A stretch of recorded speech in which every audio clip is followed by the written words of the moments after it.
Hello, so I am back and I've got a deck video for you. So if you just happen across this, if you play Star Wars Unlimited and you just happen across this video, welcome. Sit back, enjoy some really fantastic looking cards. You might be seeing these cards and being like, "Wow, these Star Wars cards look amazing." Yes, you are correct, especially if you have been playing Star Wars Unlimited. This is probably going to blow you. These cards will probably blow your mind. But I'm here to do a deck tech video about a deck for the Decipher cards only modified format that was part of the Retro League. So this last year. So speaking of the Retro League, let's talk about that for a minute here while I open a couple of Premier limited packs. So I went. Let's see. I did pretty well in the Retro League overall. I went 5-1 in Premier to Hoth. I went 3-3 in Premier to Cloud City Modified, which is unfortunate. And then I went 5-1 again in Premier to Death Star 2. And then let's see. Then it was Classic No V, which I went 3-3 again. So another kind of womp womp. And then Decipher Only Modified, and then I went 5-1 again. So anyway, I've been having a lot of fun with the Decipher cards Only Modified format. So that's what I've been playing a lot of lately, and it's a format that just really has not been really fleshed out yet. The difference, it's the Decipher card only, so that means that basically all the cards from the entire run of Star Wars CCG, except turbo laser battery, lame. It'd be cool if it was a blue turbo laser battery. Except there were some changes that the tournament director made, and the committee that I don't know, kind of does those things with the part of the players committee. So they banned Senate and pod racing, which is a great idea, if you ask me. Senate is just awful to play against. It's overpowered. I don't even think it's fun to play. And then, of course, pod racing is just probably one of the worst mechanics ever created in the game. Heavily favors light side and is just kind of a random game of chance, and you have to play it or you're going to get beat. So yeah, anyway, really fun format. And when you take out Senate from the format, it opens up the possibilities for so many different deck types that it is just, it's a super fun format. Like, there are really fun things to play, and you get to play with the Episode 1 cards, which I really enjoy. Ooh, we got a dark side. Oh, it's an alien though. Mio. Okay, well, that's kind of lame. All right, $30 down the drain. Okay, so let's get into this deck here. So this is a deck that I really have a lot of fun playing. It's a light side deck. When we talk about light side, there's a lot of like gimmicky stuff with light side decks in this game, and this is probably like one of the best examples of it. This revolves around the objective. We have a plan. Plays a lot of Episode 1 cards. It's not like a cheap deck to be able to put together if you were to actually get all the cards. But if you wanted to play online, you can play on GEMP, and all the cards are available to you for free. I'm going to put the deck list in the comments, as well as a link to Star Wars. It's literally just StarWarsCCG.org is the Players Committee website.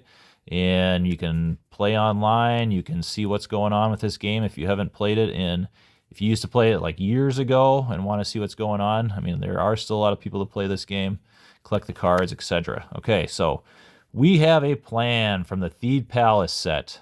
Okay, so what you're doing here is you deploy the Theed Palace Throne Room, Theed Palace Hallway, and Theed Palace Courtyard. So you're deploying 3 sites with the objective. Remainder of game, there are definitely some restrictions on what you can deploy because of this objective. So remainder of game, you may not deploy cards with ability except Episode 1 Jedi, Aliens, Episode 1 Vehicles, Republic Characters, and Republic Starships. Your destiny is suspended. You lose no force to Vengeance of the Dark Prince. While this side up, you may not deploy characters to interior. This is important. While this side up, you may not deploy characters to interior Naboo sites. Once per turn, you may activate 1 force, which is nice. And then you flip this if you control the Theed Palace throne room with Amidala there. So you're trying to get Amidala from an exterior Naboo site to the throne room, and then control the throne room and flip the objective. And when you flip this objective, really good things happen. Lose no more than 2 force from any force drain. That actually does come in handy sometimes. Republic starships are power +2 and immunity attrition of droid starships is canceled. Not a big deal. If opponent just drew a battle destiny greater than 3, you may use 1 force to cancel that battle destiny. So that is huge. Along with that, there's a lot of cards in this deck that are immune to attrition less than 3, less than 5. So if you, there's no restrictions on how many times during a battle you can do this. So like, let's say your opponent does something crazy and they're actually able to draw 3 destinies. As long as you have 3, and they draw 3 5s, or a 4, a 5, and a 6, or something like that. As long as you have 3 force, you can cancel all 3 of those destinies because if they are greater than 3. So that is kind of bonkers. It really restricts what your opponent's going to be able to do. During your control phase, opponent loses 2 force for each battleground site you control with Amidala or Panaka. So a lot of just direct damage is possible with this deck. And then you flip this card back to the other side if opponent controls the Theed Palace throne room. So you're trying to get Amidala to the throne room. You're trying to control the throne room from that point on and do damage with Amidala and Panaka as well as your force drains. Okay, so playing that, I've got the starting. You got the starting interrupt heading for the medical frigate to get 3 effects. We've got this is a starting effect for the defensive shields. And I know that this is one of the tough things with the Decipher cards only format is the defensive shields. They're tough to learn, but they do some good things once you learn how they work and learn what each of them does. They do some good things, making some overpowered cards not as powerful. Does make the game fun, and we're at this stage right now where you can deploy 3 defensive shields. There's really only like 5 or 6 defensive shields that are probably important or playable. And so anyway, really just learn those 5 or 6 defensive shields, and you can play Decipher cards only. So anyway, you start this effect to get the defensive shields out, and then we've got 2 effects that we are always going to start. We're always going to start Do or Do Not and Wise Advice. This is the combo effect that is very anti-Sense and Alter. And then we're gonna play another Pathetic Life Form, which does some good things. If you occupy a battleground, you may activate 1 force during your opponent's turn. And then while opponent has that one's not so great. I guess opponent may not draw more than 2 battle destiny while opponent is a non-unique alien or non-unique starfighter in battle. So anyway, the activating the 1 force thing is really what this is all for. Okay, so then we've got 2 effects that you may kind of choose from for your 3rd effect to start the game with. One is Sando Aqua Monster. So Colo Clawfish is a significantly overpowered card, and there are no defensive shields at this point in the game in this format that do anything about Colo Clawfish.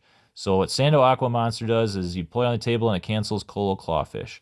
Extremely important if you're playing against a combat deck.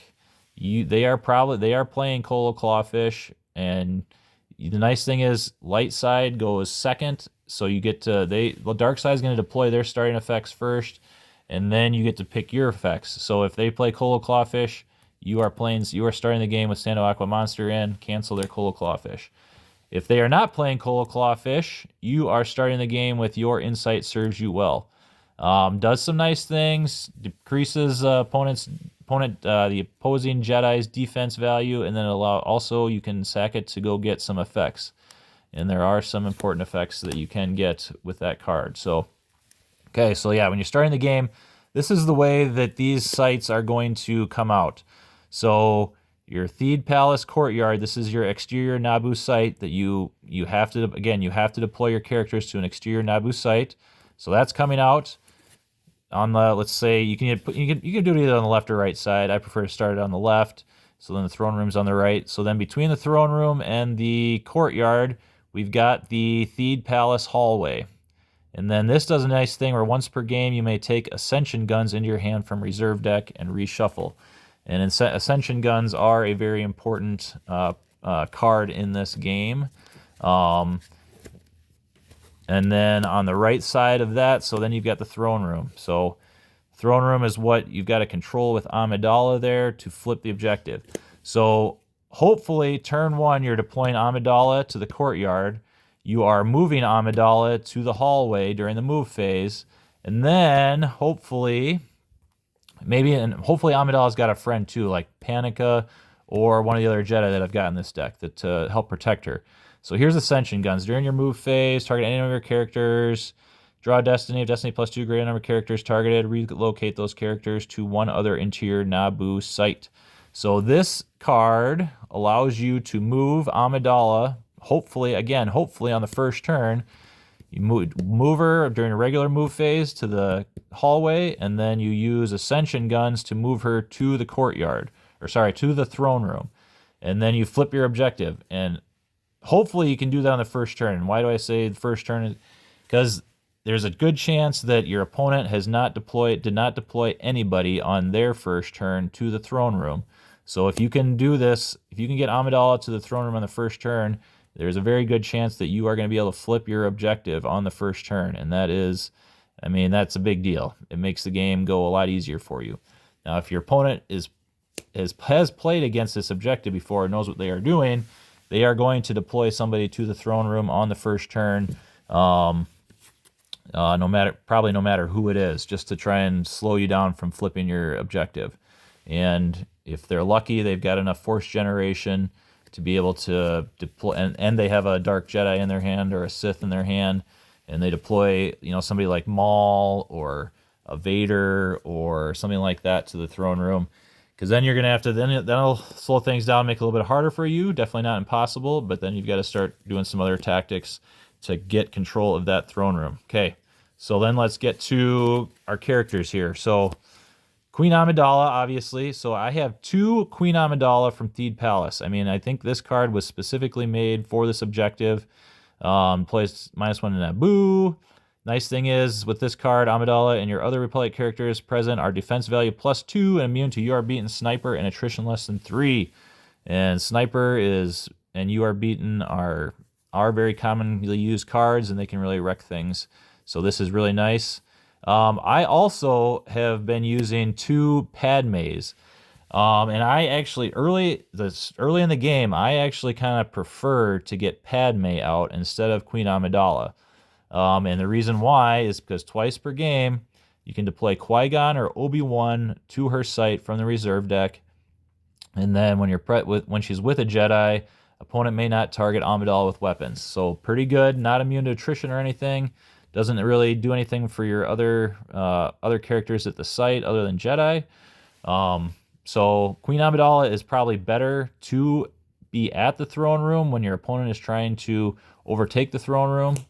But Padme early to help you get out Qui-Gon and Obi-Wan is great. Okay, so then I've got 4 Queen Amidalas in the deck total, basically. 'Cause Padme does count as Queen Amidala. So then we've got 4 Panakas, Protector of the Queen. Really good card in this deck. So he deploys free to a Naboo site. That's crazy. This is we're at the end of the game right now with these cards, and powerful stuff was being made, but makes it fun. So anyway, while with Amidala at a Naboo site, opponent may not target Amidala with weapons. So, and while he's on Naboo, immune to attrition less than 5. So, along with that, when you flip the objective, and if you control a battleground site with Panaka there, the objective deals 2 damage to your opponent also. So 4 Panakas. Okay, I've got 2, Sabe, I'm not sure how to pronounce it, but while it does some nice things here, while with Amidala, power +2, Amidala is immune to attrition, so that's good. But here's the best thing. When at a site during your deploy phase, you may place Sabe out of play to deploy Amidala to that site for free. So if you don't draw a Queen Amidala or Padme, you can put out Sabe, and you can put her out of play, and yeah, go get Amidala or Padme from your deck and get her into play that way too. So it's kind of like having 6 Amidalas in your deck, except this Amidala has a destiny of 3. And then, I don't know, if somebody does like Monarch you or something like that, less likely to have multiples of that one, of a card in your hand. Okay, so then we got to have some protectors here for Queen Amidala to make this all happen and make sure we can retain the throne room. So we've got 3 Qui-Gon Jinn with lightsabers, just a ridiculously good card. Has, you know, a permanent lightsaber. We've got 2 Obi-Wan Kenobi Jedi Knight. Not really the best Obi-Wan Kenobi, but we can only play Republic and Episode 1 characters, which he does fulfill that, fill those requirements. So, got him, two Obi-Wans in here, and then 2 Yoda Master of the Force, which is, I almost want to put 3 of him in because this card is so good. One, it's got Destiny of 4. So you draw him sometime during the game. Destiny of 4 is usually good. Gives you this Force icon, so you got an extra Force. And only costs 4 to deploy, which is bonkers. And then we get into the, he's completely immune to attrition. So if Yoda's going to die, you're going to have to get overrun by a lot, or he's going to have to get hit by a weapon. And he's got ability of 7, so his defense value is 7, so he's not easy to kill with a weapon. So yeah, 2 of these, really good card. And then we got 3PO, which allows you to put cards from your hand into your used pile and draw cards, so it helps you stack destinies. Yeah, really good card. Really good card. So got 3PO in there. Okay, so I've got it disarmed. Really good. You know, if you got Qui-Gon out and your opponent's got somebody out with a lightsaber, you can disarm them during your control phase or your opponent's control phase. And there's a lot of Jedi with weapons running around out there, a lot of Sith with weapons running out there. Goonie Tay, just a really overpowered card. Opponent's characters have ability greater than 2 or to play +2. You know, just kind of stupid, really. Honor of the Jedi. So there's a card that was made called No Escape that has kind of nerfs Honor of the Jedi, but there's so many objectives and effects and interrupts that do like direct damage that I have no doubts that Honor of the Jedi is still a significant card. It does, you know, it does get nerfed if your opponent plays No Escape, but if they don't draw No Escape or they're not playing No Escape and you got Honor of the Jedi out, this card really causes a lot of problems for a lot of decks. So I still have it in there, and that's why I still have your Insight Serves You Well to start the game, because you can get rid of your Insight Serves You Well to go get Honor of the Jedi. And then I've got a couple of grabbers. So this helps with those annoying, overpowered, used interrupts in particular. There is a defensive shield that works very similar to how this card works, but I still want more grabbers to get rid of those annoying, overpowered, used interrupts. So I have 2 of these in, and they're free to play. When you've got the effect out, the do or do not and wise advice effect out to start the game. So then we got 3 Ascension guns. You can go get one with that Naboo sight, the Naboo hallway, to start the game. But it also, having 3 in your deck also helps you draw one later in the game if you need to. Maybe Amidala does get to the throne room, and then she gets killed. And then you need to get to the throne room quickly again with Amidala and somebody else to try and take it back. So having multiple Ascension guns in the deck really helps with that. Jedi's Resilience, Destiny of 6. Stupid card, stupid good card. I only have 1 in. I should maybe have 2 in, but you know, if Qui-Gon or Obi-Wan or Yoda do die, you just play this card and you get them back in your hand. Kind of stupid. Blaster Deflection to cancel weapon targeting, help keep your Jedi alive. Control and Tunnel Vision, so that Yoda also lets you search your deck to get a Control Sensor Alter card and put it in your hand.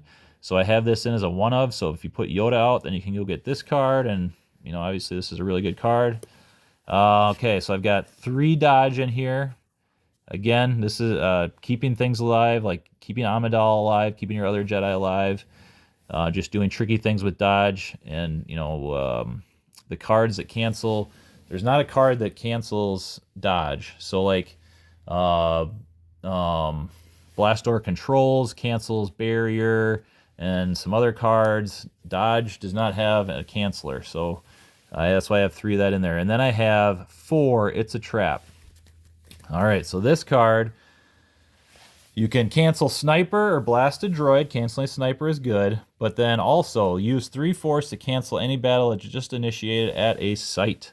So let's say your opponent does not deploy a character, and on your first turn, on their first turn, it goes to you. On your first turn, you move Amidala, get Amidala to the throne room, flip your objective. Next turn, they play Maul with lightsaber, and they attack. Well, you can just cancel that battle. And then you can hopefully reinforce Amidala after on your next turn with, you know, somebody like Qui-Gon or Obi-Wan, and helps retain the throne room. So anyway, good card, really like it. And then we got this one, Amidala and Panaka are in a battle together, add 2 battle destiny. That's what it's there for. Yeah, big card, can really surprise your opponent. Wish to board at once. Basically, this is just for using 3 Force to take 1 effect into your hand. Weapon levitation, help you get weapon in your hand. There is a lightsaber in here. I got Obi-Wan's lightsaber, so you kind of want to find that. Or you can potentially steal an opponent's weapon also. Does cancel You Are Beaten. Just does a lot of good things, so kind of one of those combat tricky cards. Were you looking for me? So this helps you get that C-3PO card out, C-3PO with his part showing card out of your deck. So I got 2 of these in here. It's also a Destiny of 5. So if you already have C-3PO out, you can get it back into your deck with C-3PO, or just by using it. If they don't grab it, get a 5 Destiny back in your deck. And then I've got 1, 2, 3, 4, 5. We still got a Grand Army. This card just does a lot of good things. Go get Battle Planes or Boss Nash Chambers into hand, or subtract 1 from a just drawn weapon destiny. So I have 5 of these in my deck, and again, Destiny of 5, used Interrupt, and Battle Planes. So this is kind of your alternative win condition. Like, let's say you just cannot get the throne room and you cannot control it. Maybe you just want to use your Jedi to control the battle planes and force drain for 2 there every turn. That is, that works sometimes.